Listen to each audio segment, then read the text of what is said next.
मेरे सहयोगी मंत्रीगण,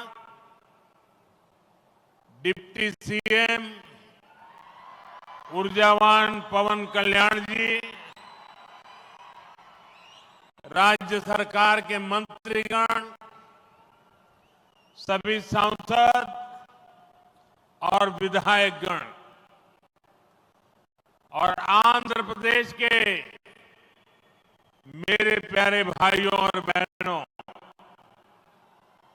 ఆంధ్ర ప్రదేశ్ గవర్నర్ సయ్యద్ అబ్దుల్ నజీర్ గారు, ముఖ్యమంత్రి నా మిత్రులు చంద్రబాబు నాయుడు గారు, కేంద్ర మంత్రివర్గంలో నా సహచర మంత్రులు, డిప్యూటీ ముఖ్యమంత్రి శక్తివంతుడు పవన్ కళ్యాణ్ గారు, రాష్ట్ర మంత్రులు, ఎంపీలు, ఎమ్మెల్యేలు మరియు ఆంధ్రప్రదేశ్ రాష్ట్రానికి చెందిన నా ప్రియమైన సోదర సోదరీమణులారా, आज जब मैं इस अमरावती की पुण्य भूमि पर खड़ा हूं तो मुझे केवल एक शहर नहीं दिख रहा, मुझे एक सपना सच होते दिख रहा है।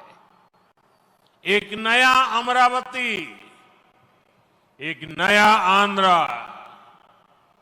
अमरावती वो धरती है जहां परंपरा और प्रगति दोनों साथ चलते हैं, जहां बौद्ध विरासत की शांति भी है और विकसित भारत के निर्माण की ऊर्जा भी है। आज यहां करीब 60,000 करोड़ रुपए के प्रोजेक्ट का शिलान्यास और लोकार्पण किया गया है। ये प्रोजेक्ट सिर्फ कंक्रीट का निर्माण नहीं है, ये आंध्र प्रदेश की आकांक्षाओं की, विकसित भारत की उम्मीदों की मजबूत नींव भी है। मैं भगवान वीरभद्र, भगवान अमरलिंगेश्वर और तिरुपति बालाजी के चरणों में प्रणाम करते हुए आंध्र प्रदेश की सम्मानित जनता को बहुत बहुत बधाई देता हूं। मुख्यमंत्री चंद्रबाबू नायडू गारू और पवन कल्याण जी को भी मैं बहुत बहुत शुभकामनाएं देता हूं। అమరావతి అనే పుణ్యభూమిపై ఈ రోజు నేను నిలబడి ఉన్నప్పుడు నాకు కనిపిస్తున్నది ఒక్క నగరం మాత్రమే కాదు, నాకు ఒక కళ నిజమవుతుంది అన్న భావన కలుగుతుంది।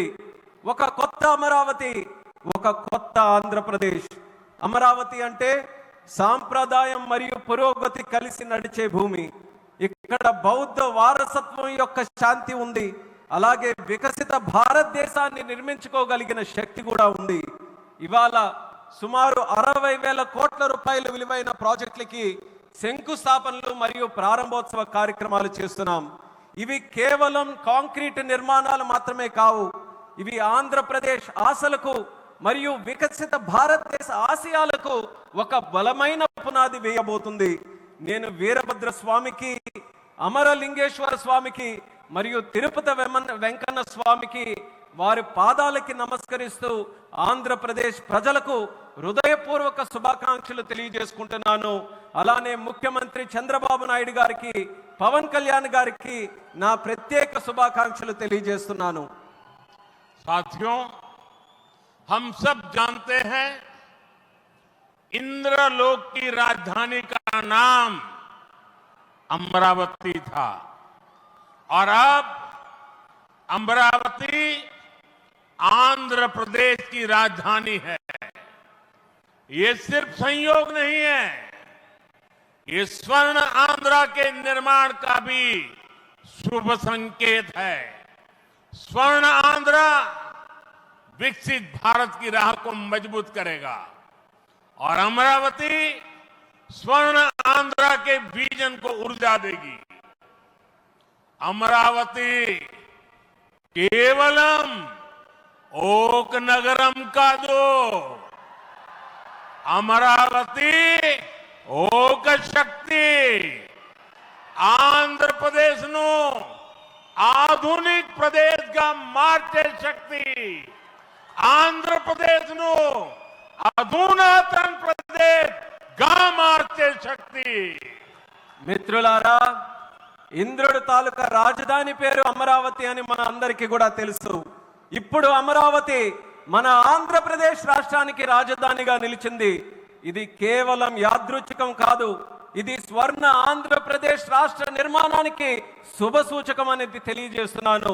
స్వర్ణాంధ్ర వికసిత భారతదేశ సంకల్పానికి బలమిస్తుంది. అలానే అమరావతి మన స్వర్ణాంధ్ర విజన్ కు శక్తినిస్తుంది.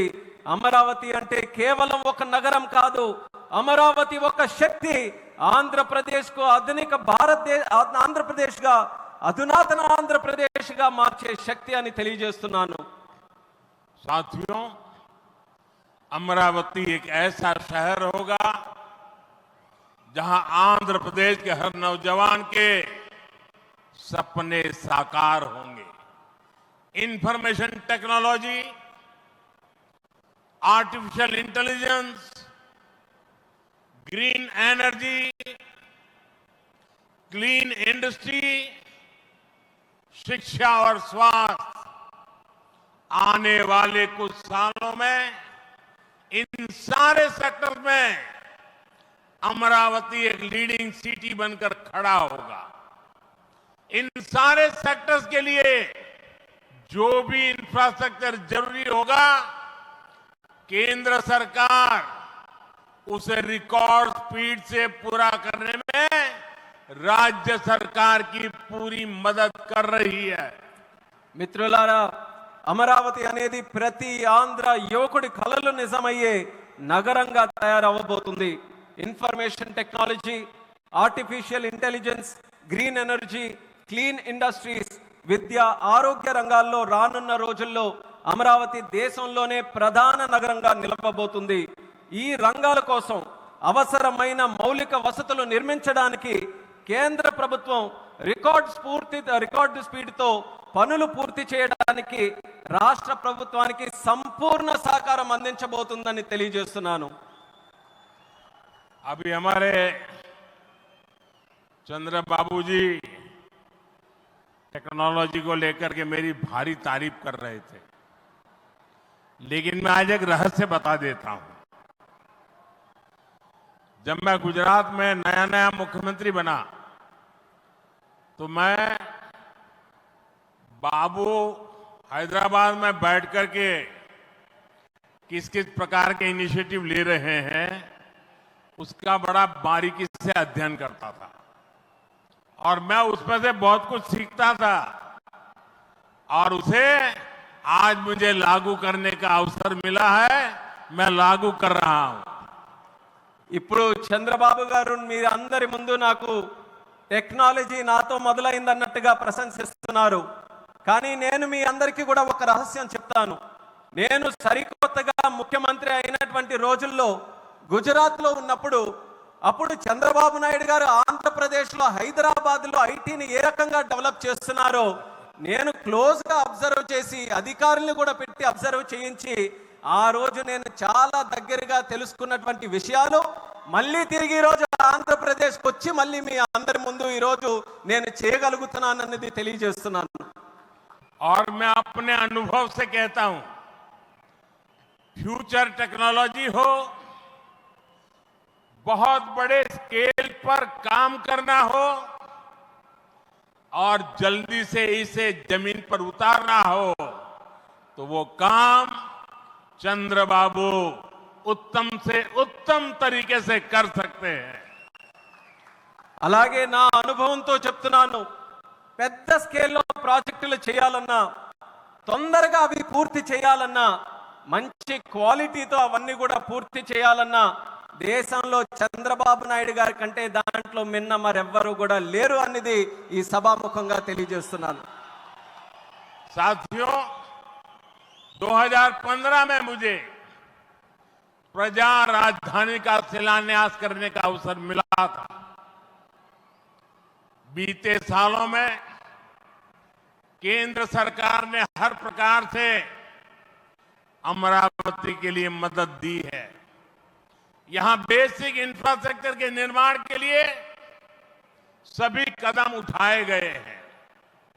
अब चंद्रबाबू गारू के नेतृत्व में राज्य सरकार बनने के बाद सारे ग्रह जो लगे थे अब हट गए हैं। यहां विकास कार्यों में तेजी आ गई है। हाई कोर्ट, विधानसभा, सेक्रेटेरिएट, राजभवन, ऐसी कई जरूरी बिल्डिंग बनाने के कामों को भी प्राथमिकता दी जा रही है। మిత్రులారా 2015లో ప్రజల రాజధానిగా అమరావతికి నేను శంకుస్థాపన చేశాను. గత 10 ఏళ్లలో కేంద్ర ప్రభుత్వం అమరావతికి అన్ని రకాలుగా మద్దతుగా నిలిచింది. ఇక్కడ మౌలిక వసతుల నిర్మాణానికి అవసరమైన ప్రతి అడుగు కూడా వేసింది. ఇప్పుడు చంద్రబాబు నాయుడు గారి నాయకత్వంలో ప్రభుత్వం ఏర్పడిన తర్వాత అభివృద్ధి మరింత వేగంతో ముందుకు వెళ్తుంది. ఇక్కడ హైకోర్టు, అసెంబ్లీ, సచివాలయం, రాజ్భవన్ వంటి అవసరమైన నిర్మాణాలకు ప్రస్తుతం ప్రాధాన్యత ఇస్తుంది. साथियों, एनटीआर गारू ने विकसित आंध्र प्रदेश का सपना देखा था। हमें मिलकर अमरावती को, आंध्र प्रदेश को विकसित भारत का ग्रोथ इंजन बनाना है। हमें एनटीआर गारू का सपना पूरा करना है। चंद्रबाबू गारू, ब्रदर पवन कल्याण, इदी मनमू చెయ్యాలి, ఇది మనమే చెయ్యాలి. మిత్రులారా, ఎన్టీఆర్ గారు వికసిత్ ఆంధ్రప్రదేశ్ కోసం కలకన్నారు. మనమందరం కలిసి అమరావతి మరియు ఆంధ్రప్రదేశ్ ని వికసిత భారతదేశానికి గ్రోత్ ఇంజిన్ గా తయారు చేయాలి. మనం ఎన్టీఆర్ గారి కలల్ని నిజం చేయాలి. నారా చంద్రబాబు నాయుడు గారు, అలాగే సోదరులు పవన్ కళ్యాణ్ గారు, ఇది మనం చేయాలి, ఇది మనమే చేయాలి. साथियों, बीते 10 सालों में आंध्र प्रदेश नो आधुनिक प्रदेश గా మారబోతుంది. ఈ రోజు కూడా రైల్ మరియు రోడ్డు ప్రాజెక్టులలో రాష్ట్రానికి వేల కోట్ల రూపాయలు కేంద్రం తరపున అందించడం జరుగుతుంది. यहां आंध्र प्रदेश में कनेक्टिविटी का नया अध्याय लिखा जा रहा है। इन प्रोजेक्ट से एक जिले से दूसरे जिले की कनेक्टिविटी बढ़ेगी, आसपास के राज्यों से कनेक्टिविटी बेहतर होगी। इससे किसानों के लिए बड़े बाजार तक फसल पहुंचाना आसान होगा और उद्योगों के लिए भी सुविधा होगी। टूरिज्म सेक्टर को, तीर्थ यात्राओं को बल मिलेगा। जैसे रेनीगुंटा नायडूपेटा हाईवे से तिरुपति बालाजी के दर्शन आसान होंगे। लोग बहुत कम समय में वेंकटेश्वर स्वामी के दर्शन कर पाएंगे। ఆంధ్రప్రదేశ్లో కనెక్టివిటీకి ఒక కొత్త అధ్యాయం మొదలవబోతుంది. ఈ ప్రాజెక్టులతో ఒక జిల్లాకు మరొక జిల్లాకు కనెక్టివిటీ పెరుగుతుంది. పక్క రాష్ట్రాలతో కూడా అనుసంధానం ఏదైతే ఉందో అది కూడా మెరుగు కాబోతుంది. ఈ ప్రాజెక్టుల వల్ల రైతులకి, పెద్ద మార్కెట్లకు తక్కువ సమయంలో తమ పంటని తీసుకొని వెళ్ళడానికి సులభం అవుతుంది. అలాగే ఉద్యోగస్తులు మరియు పారిశ్రామికులు కూడా సౌకర్యం కలుగుతుంది. పర్యాటకం, తీర్థయాత్రలకి, ఆ రంగాలకి కూడా ఉపయోగపడుతుంది. ఉదాహరణకు రేణుగుంట నుంచి నాయుడుపేట కొత్త హైవే ఏదైతే ఉందో దాని ద్వారా తిరుపతి వెంకన్న స్వామి వారి దర్శనం చాలా సులభంగా మనకు అవుతుంది. తక్కువ సమయంలో ప్రజలు ఆ స్వామి వారిని దర్శనం చేసుకొని ఆ అవకాశం పొందుతారని కూడా తెలియజేస్తున్నాను. साथियों, दुनिया में जो भी देश तेजी से विकसित हुए हैं उन्होंने अपनी रेलवे पर बहुत अधिक बल दिया। बीता दशक भारत में रेलवे के ट्रांसफॉर्मेशन का रहा। भारत सरकार ने आंध्र प्रदेश में रेलवे के विकास के लिए रिकॉर्ड पैसे भेजे। वर्ष 2009 से 2014 तक आंध्र प्रदेश और तेलंगाना के लिए रेलवे का कुल बजट 900 करोड़ रुपए से भी कम था, जबकि आज सिर्फ आंध्र का ही रेल बजट 9,000 करोड़ रुपए से ज्यादा का है, यानी करीब 10 गुना से ज्यादा की बढ़ोतरी हुई है। మిత్రులారా, ప్రపంచంలో వేగంగా అభివృద్ధి చెందిన దేశాలు ఏవైతే ఉన్నాయో అవన్నీ కూడా తమ రైల్వే మీద చాలా ప్రాముఖ్యత సారించారు. గత దశాబ్దంలో భారతదేశంలో కూడా రైల్వే మీద ఎక్కువగా పరివర్తన జరిగింది. కేంద్ర ప్రభుత్వం ఆంధ్రప్రదేశ్ రైల్వే అభివృద్ధికి కూడా రికార్డు స్థాయిలో నిధులు మంజూరు చేయడం జరిగింది. 2009 నుంచి 14 వరకు ఆంధ్రప్రదేశ్ మరియు తెలంగాణ కలిసి ఉన్నప్పుడు రాష్ట్రం తాలూకా బడ్జెట్ కేవలం 900 కోట్లు కూడా ఉండేది కాదు. కానీ ఇప్పుడు కేవలం ఆంధ్రప్రదేశ్కు మాత్రమే రైల్వే బడ్జెట్ 9,000 కోట్ల దాటి ఈరోజు అందిస్తున్నాం. అంటే ముందు కంటే 10 రెట్లు ఎక్కువ బడ్జెట్ అభివృద్ధి జరుగుతుందని తెలియజేస్తున్నాను. साथियों, रेलवे के बढ़े हुए बजट से आंध्र प्रदेश में रेलवे का 100% इलेक्ट्रिफिकेशन हो चुका है। यहां 8 जोड़ी आधुनिक वंदे भारत ट्रेनें चल रही है। साथ ही आधुनिक सुविधाओं वाली अमृत भारत ट्रेन भी आंध्र प्रदेश से होकर गुजरती है। बीते 10 साल में आंध्र प्रदेश में 750 से अधिक रेल फ्लाईओवर और अंडरपास बनाए गए हैं। इसके अलावा आंध्र प्रदेश के 70 से ज्यादा रेलवे स्टेशनों को अमृत भारत स्टेशन योजना के तहत विकसित किया जा रहा है। మిత్రులారా, ఈ పెంచిన రైల్వే బడ్జెట్ వల్ల ఆంధ్రప్రదేశ్లో 100% ఎలక్ట్రిఫికేషన్ మనం పూర్తి చేసుకున్నాం.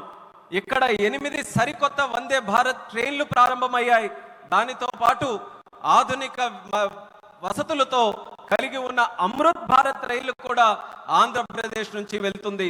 గత 10 ఏళ్లలో 750 కంటే ఫ్లైఓవర్ బ్రిడ్జ్లు కానీ అండర్ పాసేజీలు కానీ రైల్వేస్ లో నిర్మించబడింది. అంతేకాకుండా 70కి పైగా రైల్వే స్టేషన్లు మన ఆంధ్రప్రదేశ్ రాష్ట్రంలో అమృత్ భారత్ స్టేషన్ పథకం కింద అభివృద్ధి కూడా చేస్తున్నామని తెలియజేస్తున్నాను. साथियों, इंफ्रास्ट्रक्चर के लिए जब इतने सारे काम होते हैं तो उसका बहुत मल्टीप्लायर इफेक्ट होता है। इंफ्रास्ट्रक्चर के निर्माण में जो रॉ मटेरियल लगता है उसे मैन्युफैक्चरिंग इंडस्ट्री को बल मिलता है। सीमेंट का काम हो, स्टील का काम हो, ट्रांसपोर्टेशन का काम हो, ऐसे हर सेक्टर को इससे फायदा होता है। इंफ्रास्ट्रक्चर विकास का सीधा लाभ हमारे नौजवानों को होता है, उन्हें ज्यादा रोजगार मिलते हैं। आंध्र प्रदेश के भी हजारों युवाओं को इन इंफ्रा प्रोजेक्ट से रोजगार के नए मौके मिल रहे हैं। మిత్రులారా, ఇంత భారీ స్థాయిలో మౌలిక వసతులు అభివృద్ధి జరగడం వల్ల ఆర్థిక వ్యవస్థలో మల్టీప్లయర్ ఎఫెక్ట్ ఏర్పడుతుంది. నిర్మాణ రంగంలో కావలసిన రా మెటీరియల్స్ సిమెంట్ అయినా స్టీల్ అయినా రవాణా వంటి రంగాలకు గణనీయమైన డిమాండ్ ఏర్పడుతుంది. దీనివల్ల తయారీ పరిశ్రమలకు బలం ఏర్పడుతుంది. ఈ పరిశ్రమల ద్వారా మన యువతకు నేరుగా ఉద్యోగ అవకాశాలు పెరుగుతాయి. ఆంధ్రప్రదేశ్లో వేలాది మంది యువకులకు ఈ ప్రాజెక్టుల వల్ల సరికొత్త ఉపాధి అవకాశాలు కూడా లభిస్తాయని తెలియజేస్తున్నాను. साथियों, मैंने लाल किले से कहा था कि विकसित भारत का निर्माण गरीब, किसान, नौजवान और नारी शक्ति इन 4 पिलर पर होगा। एनडीए सरकार की नीति के केंद्र में 4 पिलर सबसे अहम है। हम विशेषकर किसानों के हितों को बड़ी प्राथमिकता देते हुए काम कर रहे हैं। किसानों की जेब पर बोझ न पड़े और इसलिए बीते 10 सालों में केंद्र सरकार ने सस्ती खाद देने के लिए करीब 12 लाख करोड़ रुपए खर्च किए। हजारों नए और आधुनिक बीज भी किसानों को दिए। पीएम फसल बीमा स्कीम के तहत आंध्र प्रदेश के किसानों को अब तक 5,500 करोड़ रुपए का क्लेम मिल चुका है। पीएम किसान सम्मान निधि के तहत भी आंध्र के लाखों किसानों के खाते में 17,500 करोड़ रुपए से ज्यादा पहुंचे हैं। మిత్రులారా, నేను ఎర్రకోట నుంచి స్పష్టంగా చెప్పాను, వికసిత్ భారత్ నిర్మాణం కావాలంటే పేదవాడు, రైతు, యువకుడు, మహిళా శక్తి ఈ 4 స్తంభాలపై ఆధారపడి ఉంటుంది. ఎన్డీఏ ప్రభుత్వ విధానాల్లో కూడా ఈ 4 స్తంభాలు కేంద్ర బిందువుగా పెట్టుకొని పనిచేస్తున్నాం. రైతు ప్రయోజనాలు అత్యంత ప్రాధాన్యత తీసుకుంటూ మేమందరం కూడా కేంద్రంలో పనిచేస్తున్నాం. రైతు జేబులకి భారం పడకుండా ఆ ఉద్దేశంతో గత 10 ఏళ్లలో ఎరువుల కోసం ఏకంగా 12 లక్షల కోట్ల రూపాయలు ఖర్చు కేంద్ర ప్రభుత్వం చేసింది. 1000కి పైగా సరికొత్త మరియు ఆధునిక విత్తనాలు కూడా రైతులకి అందించబడ్డాయి. పిఎం పంట బీమా యోజన కింద ఆంధ్రప్రదేశ్ రైతులకు ఇప్పటి వరకు 5,500 కోట్లు నష్టపరిహారం కూడా చెల్లించాం. పిఎం కిసాన్ సమ్మాన్ నిధి ద్వారా లక్షలాది మంది ఆంధ్రప్రదేశ్ రైతుల ఖాతాల్లో 17,500 కోట్ల వరకు వాళ్ళందరికీ కూడా నిధులు జమ చేశామన్నది గర్వంగా తెలియజేస్తున్నాను. साथियों, आज पूरे देश में सिंचाई के प्रोजेक्ट्स का जाल बिछाया जा रहा है. रिवर लिंकिंग का काम भी, उसका अभियान भी शुरू किया गया है. हमारा लक्ष्य है कि हर खेत को पानी मिले, किसानों को पानी की दिक्कत ना हो. यहां नई सरकार बनने के बाद पोलवरम प्रोजेक्ट में भी नई गति आई है. आंध्र प्रदेश के लाखों करोड़ों लोगों का इस प्रोजेक्ट से जीवन बदलने वाला है. पोलवरम प्रोजेक्ट तेजी से पूरा हो, इसके लिए केंद्र के एनडीए सरकार से राज्य सरकार को पूरी मदद दी जा रही है. మిత్రులారా, దేశవ్యాప్తంగా ఇరిగేషన్ ప్రాజెక్టులు నిర్మిస్తున్నాం. అలాగే నదుల అనుసంధాన కార్యక్రమం కూడా మేము ప్రారంభించాం. మా లక్ష్యం ప్రతి పొలానికి నీరు అందించాలి, రైతుకి నీటి సమస్య అనేది రాకూడదు. ఇప్పుడు రాష్ట్రంలో ఎన్డీఏ ప్రభుత్వం ఏర్పడిన తర్వాత పోలవరం ప్రాజెక్టు పనుల్లో కూడా వేగం మరింత పుంజుకుంది. ఈ ప్రాజెక్టు ద్వారా లక్షలాది కోట్లాది మంది ప్రజలు, రైతుల తాలూకా జీవితం మారబోతుంది. పోలవరం ప్రాజెక్టు త్వరగా పూర్తవ్వాలని కేంద్ర ఎన్డీఏ ప్రభుత్వం అలాగే రాష్ట్ర ఎన్డీఏ ప్రభుత్వం పూర్తిగా సహకారంతో కలిసిమెలిసి పనిచేస్తాయని తెలియజేస్తున్నాను. साथियों, आंध्र की धरती ने दशकों से भारत को स्पेस पावर बनाने में बहुत बड़ी भूमिका निभाई है. श्रीहरिकोटा से जब जब कोई मिशन लॉन्च होता है तो कोटि कोटि भारतीयों को गर्व से भर देता है. करोड़ों भारतीय नौजवानों को यह क्षेत्र स्पेस के प्रति आकर्षित करता रहा है. अब आज देश को, हमारे डिफेंस सेक्टर को मजबूत करने वाला नया संस्थान भी मिला है. कुछ देर पहले हमने डीआरडीओ की नई मिसाइल टेस्टिंग रेंज की आधारशिला रखी है. नागया लंका में बनने जा रही नवदुर्गा टेस्टिंग रेंज मां दुर्गा की तरह देश की डिफेंस पावर को शक्ति देगी. मैं इसके लिए भी देश के वैज्ञानिकों को, आंध्र प्रदेश के लोगों को बधाई देता हूं. మిత్రులారా, మన ఆంధ్ర భూమి దశాబ్దాలుగా భారతదేశానికి అంతరిక్ష శక్తి అవతరించడంలో ప్రధాన పాత్ర పోషిస్తుంది. శ్రీహరికోట నుంచి లాంచ్ అయ్యే ప్రతి రాకెట్ ప్రయోగం కోట్లాది మంది భారతీయుల్ని గర్వపడేలా చేస్తుంది. అలాగే కోట్లాది మంది భారతదేశ యువకులను ఈ అంతరిక్ష రంగం ఇప్పుడు ఆకర్షిస్తుంది. ఇప్పుడు దేశ రక్షణను బలోపేతం చేసే ఒక కొత్త సంస్థను కూడా మనం ప్రారంభిస్తున్నాం. కొద్దిసేపటి క్రితం DRDO Navadurga missile launching range కి శంకుస్థాపన చేశాం. నాగాలంకలో నిర్మించబోయే ఈ కేంద్రం మన కనకదుర్గమ్మల దేశ రక్షణకు శక్తిని నిరంతరం కూడా ఇస్తుంది. ఇందుకు శాస్త్రవేత్తలకు, ఆంధ్ర రాష్ట్ర ప్రజలకు హృదయపూర్వకమైనటువంటి అభినందనలు నేను తెలియజేస్తున్నాను. साथियों, आज भारत की ताकत सिर्फ हमारे हथियार ही नहीं है, बल्कि हमारी एकता भी है. एकता का यही भाव हमारे एकता मॉल्स में मजबूत होता है. देश के अनेकों शहरों में एकता मॉल्स बनाए जा रहे हैं. मुझे खुशी है कि अब विशाखापट्टनम में भी एकता मॉल बनेगा। इस एकता मॉल में देश भर के कारीगरों, हस्तशिल्पियों के बड़े प्रोडक्ट एक ही छत के नीचे मिलेंगे। ये भारत की डायवर्सिटी से सबको जोड़ेगा। एकता मॉल से लोकल इकोनॉमी को भी गति मिलेगी और एक भारत श्रेष्ठ भारत की भावना की भी और अधिक मजबूत होगी।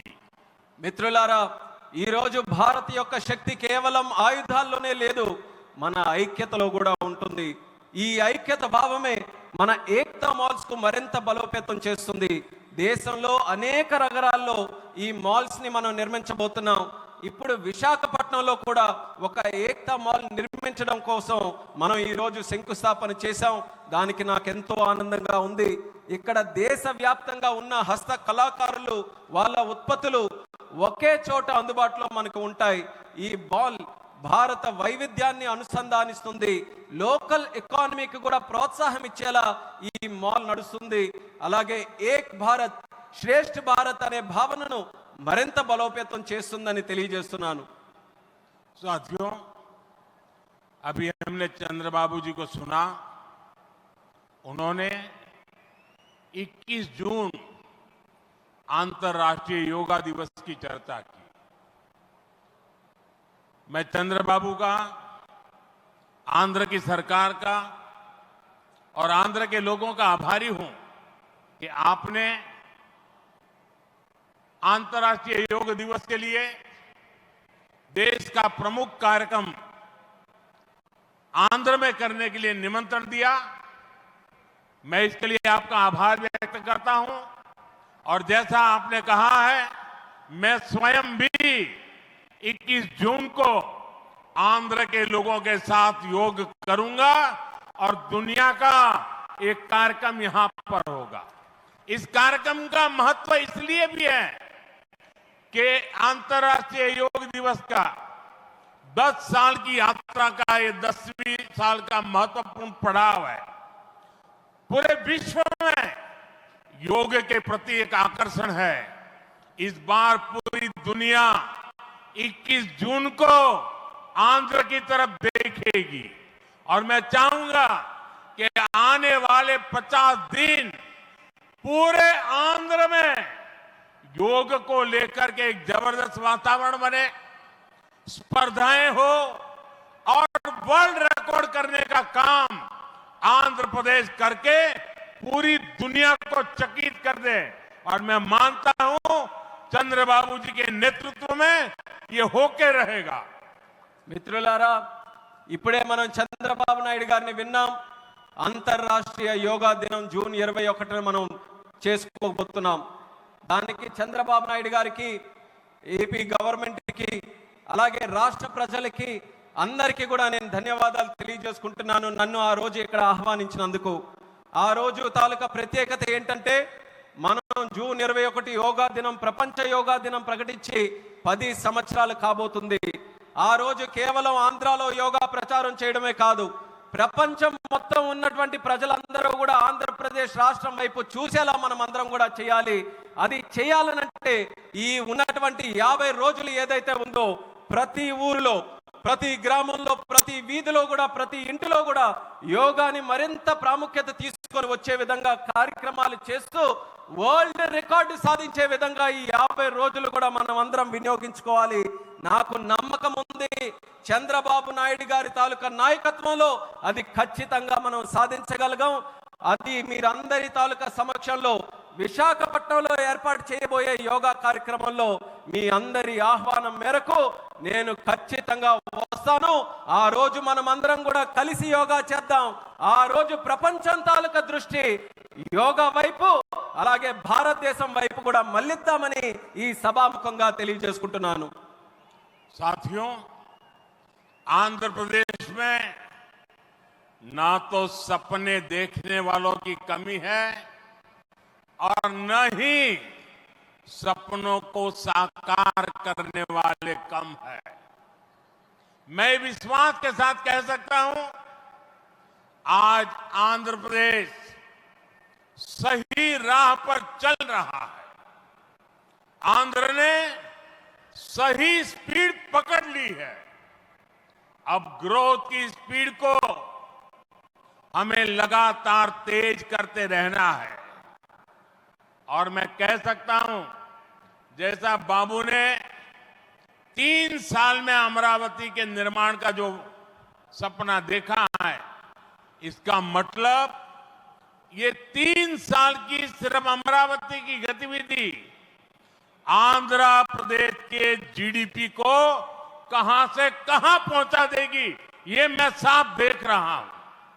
मैं आंध्र प्रदेश की जनता को, यहां जो मेरे सहयोगी बैठे हैं, सभी को फिर आश्वस्त करता हूं, आंध्र प्रदेश की प्रगति के लिए आप मुझे हमेशा अपने साथ कंधे से कंधा मिलाकर चलते हुए देखेंगे।